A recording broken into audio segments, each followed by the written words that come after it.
Kenzo agamba Fiona Nyamutolo kirabo okuva eri Mukama Katonda mu bulamu bwe. Ate ye president w'ekibiina kya NUP akyomedde RDC Kalangwa.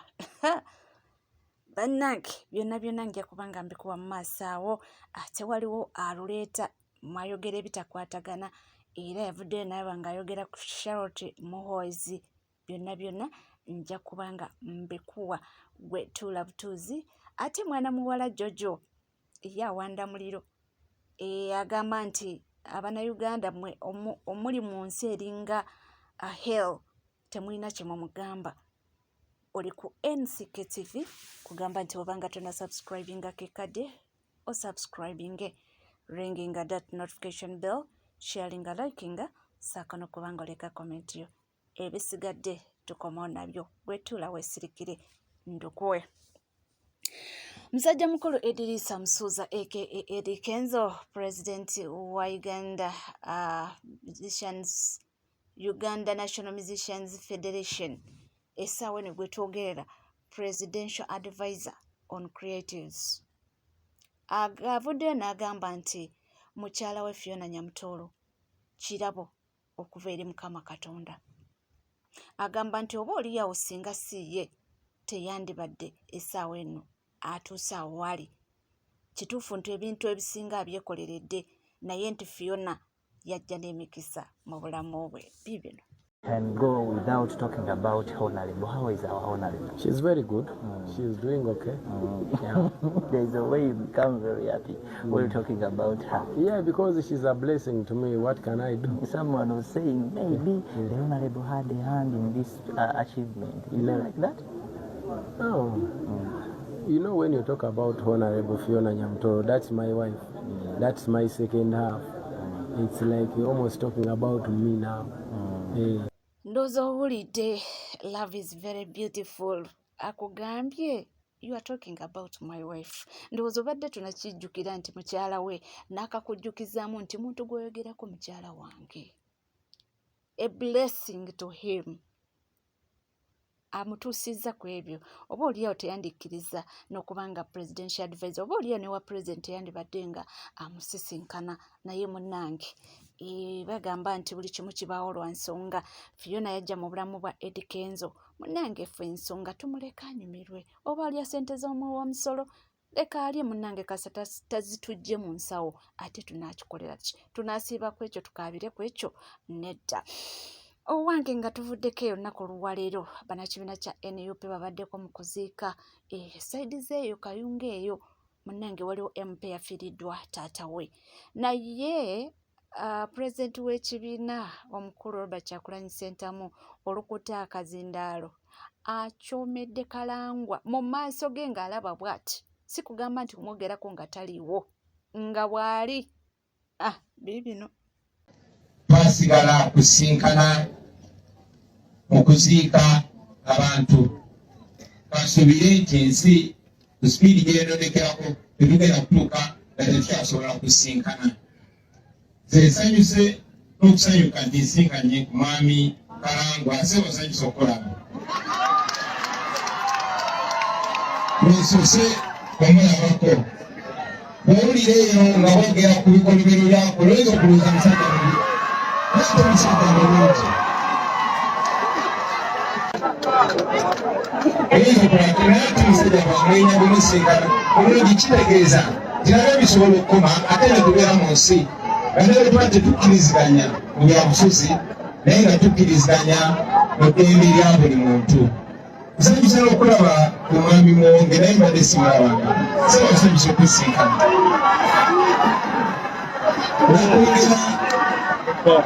Bakwongera ku bigambo bya muganda wange John Ssenyonyi. Timunange tetulina buzibu, tetubakyawa era saagala muntu yenna atyawe omuntu bw'atakkiriziganya naye mu byabufuzi.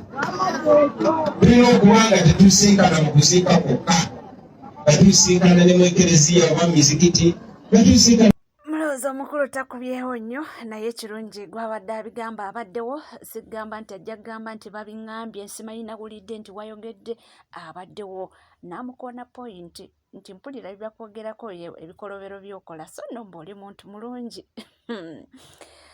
Owange webityo ebitambudde ate era nga tuvuddeko waliwo omwana muwala amanyiddwa nga Jojo ye omunnange yeekokkola Abannayuganda Munnayuganda naye essaawa eno yakakati awangalira Mitala w'Amayanja gye yatugambye mbu ye kati mu Uganda naye mbu waliwo abantu ye kati akolagana n'abantu nga ba MPs ba minisita omuntu asobola omukuberako kasimu n'amugamba jangu tugende tunywe caayi si bino Haji Bakalu bankubirako business wa entrepreneur fellow business entrepreneur kakwano oli otya onosonyiwa sigenda kusobola kulaba I'm traveling here ngenda kujja yuke tunywe chai beba abantu ngali happy tali tula mu live kutuula muntu yakuvuma tali chikola he's checking on you oli otya he gives credit to you bane we balikola mukoze sente nga muli bana bato fe byatuleme yuke mu because he respects your hustle neba n'abanaku bamukyawa bamuzalamu akaana musajja takwata masimu ge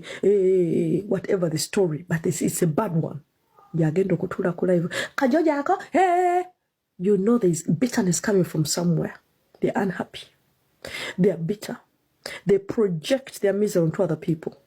Tell muntu ali bulungi atuula ku live nga kino kankibabuulire mbadde ku social media eno myaka and I've never sat on a video to pull anybody down. Never. Because I have no reason to. I'm loved. I am loved. Nzuka kumachanga love weri. Nzuka kumachina bazadde bange bakyali bombi. My parents have been married for 45 years. Ebya parent biji sina emotional trauma ya childhood. My parents are still together. Walo abuza olowooza naye takubyewo nyaawo naye munnange ndowooza alina basindikira obubaka ndowooza butuuse gye bubadde bulaga ayisizzaawo bw'atyo mu ngeri eyo bw'etyo nga tuvuddeko eyo munnange waliwo olugambo oluyitiŋŋana simanyi nti mukyala Muhoozi Kainerugaba yadduse mu ggwanga biki naye awange abo abantu batambula balina rate etambula wuno aluzunza simanyi oba byayogerako bituufu naye ye twamumanyira nti atera nnyo okwogera ebintu ebitakwatagana.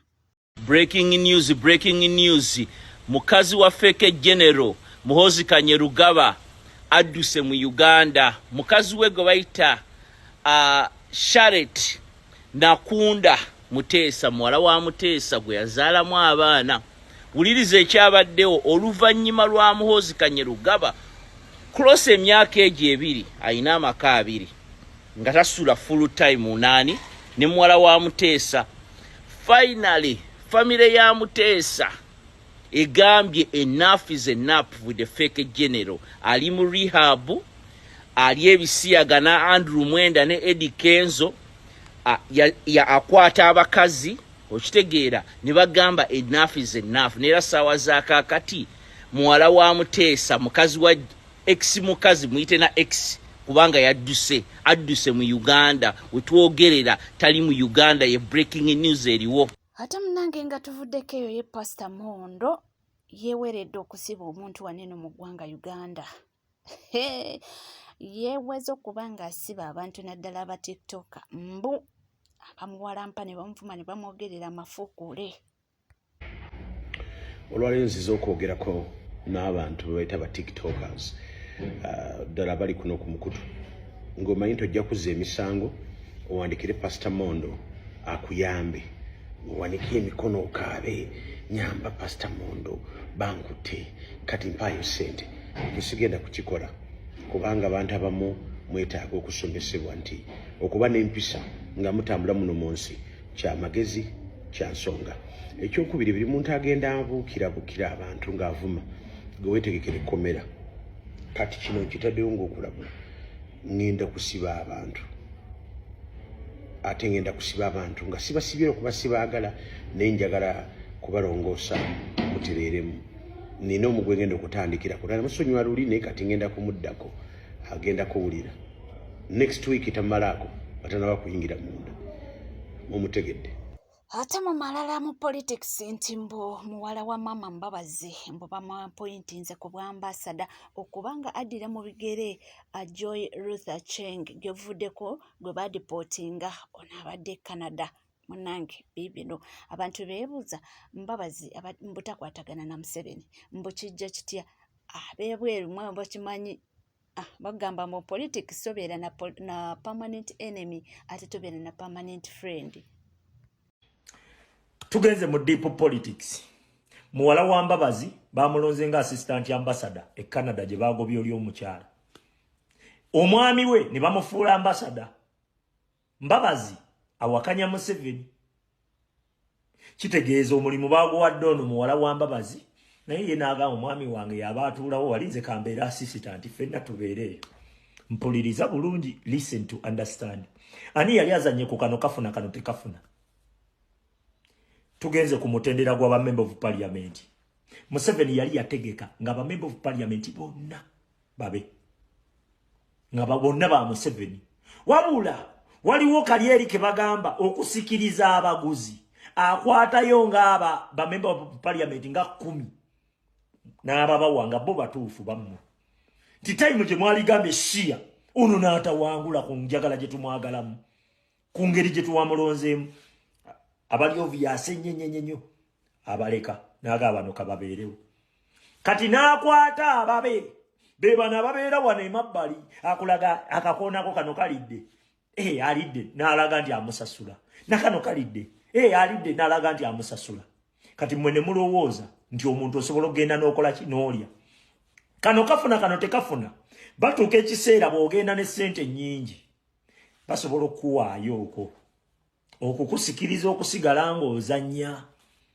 Bebo ba member of parliament abamu 10 nkugaye tebayinza na kusukka 10 mu opposition. Abasigadde bonna bazannya bubadi. Naye ng'omulimu gwe bakola katusooke tubakomyawo. Nagambye ku luno ngenda kuyisa mitendera. Tugenze ku mutendera gw'obwa president. Ne bakuleetera Besigye. Ne bakitegeera nti one day muyinza okubuuka Besigye. Ni wabawa wamatuka gya wamatusi. Najja akalaki, najja avuganya Besigye ne mumwagala nnyo. Ne bateerawo Mbabazi. Nga bw'osimatuka Besigye ogwa mu Mbabazi. Ne bategeera nti Mbabazi temumutegedde nnyo. Ne baleeta Sejjusa. Ne baga Sejjusa muyinza obutamutegeera nnyo. Ne babateekako wanaani Mugisha Muntu. Kati wali eri siifu Museveni n'atandika okukacyanga. Nga buli mpiki gy'okwatako ekulya. Nga buli mpiki gye waali kutteko ng'ekulya buli. Kati bano ba member of parliament omulimu gwabwe butakkiriza muntu kuwa matuka eno wansi kugenda ku mutendera gwa bwa president ayingire mu pazo yaabwe mu geemu yaabwe. Era bano boolaba bano simanyi Elias Lukwago, simanyi Basemuju Nganda, simanyi baani baliwo kukuba. Buli agezaako ng'abadde mutuufu agezaako okusuumuuka okuyingira wali eri ku bwa president. Bano be bamuyina omuzikiza wano ku mutendera wano. Kubanga bw'oba ogenda ku bwa president weetaaga influence, weetaaga ensi okukumanya. Kati ensi egenda kutegeera etya? Ekutegeerera wano ina kuva ku mutendera. Kati bw'ojjanga toli waabwe bakubirawo. Bano b'omulimu gwabwe guno. Bano simanyi ba Mukasambidde, Basemuju Nganda baani, simanyi ba Medadi Lubega Segona, simanyi ba Muwanga Kivumbi. Abo bonna be mulaba abaluddawo mu byobufuzi awo mu bwa member of parliament awo bonna babadde bazanya game. Butakkiriza muntu yenna kuwa matuka eno wansi nga tali mugundi yaabwe kuyingira ku mutendera gw'aba president. Ngeri ku mutendera gw'aba president baateekayo abaabwe abamanyiddwa. Mpuliriza. Muwala wa Mbabazi avuganya Museveni bamuwadde obwaki obwa ambassador. Kyagulanyi tebamukkiriza wadde okwata microphone okuyimba. Petrol station za Besigye, petrol station zikola. Motoka za government ze zinywayo n'amafuta. Business ze zikola. Kyagulanyi takkiriza wadde busabala okutegekerayo ebivulu. Oba ntegeera. Byenjogera mu biwulira. Nkubuulira kino. Weewuunya musajja n'ogamba n'omusajja Lukwago engeri abantu gye bamwagalamu ku Kampala. Lwaki teyali awo ekisanja kimu n'alinnya wali ku bwa president. Baamuleeta ng'alina kukomaawo. 100% Lukwago wa Museveni. 100% Semuju Nganda wa Museveni. 100% Mbabazi wa Museveni. Besigye Museveni.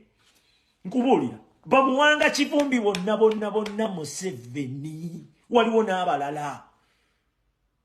just to mentioninga kaba tono abannono umanyi kano kafuna omusajja abadde walinga atukyanga Kyagulanyi w'amatukeri n'abikwata n'abiyolawo n'abiteeka ku kifuba ku mugongo n'anyenya nabyo mu ttanga nakati bagoba woba weetaaga okubeera president ekiyamba Kyagulanyi oba ekiyamba bannayuganda nti Kyagulanyi yajja amanyikiddwa naye bano we ojjanga balinganga batakumanyi abakumanyi ne balaba ng'oyinza obafuukira ekira abakuttira wano mu ntandikwa yensonga lwaki bakaweesa amune wa Kirumira yali agamba agenda kujja mu byobufuzi erinnya yali atandise olikola ne bakipreventingirawo bano boolaba bono ba Hussein Kyanjo abo babakomyeyo ne baga ono ayinza okuwa matuka wali n'alinnya kuwa president oyo naye ne bamutta bagenda babasalirako eyo asumuuseemuuko awo gwe balaba ng'aliko amawulire mangi bayinza obutamutta bano be bamwekubira kati ndowooza olaba bali ku Kyagulanyi bakuba ndowooza balaba kubanga gwe mulimu gwabwe kati mbiro bye mukaaba ne mugaa gundi n'akyuka gundi akyuse gundi mukwano takyuse ali ku mission ye yajja nayo yali enemy byebyo mwanatu zikiriza embe nga nkwerekereza naye nga tujja kuba nga tukoma mu maaso n'amawulire mangi nnyo temuvaawo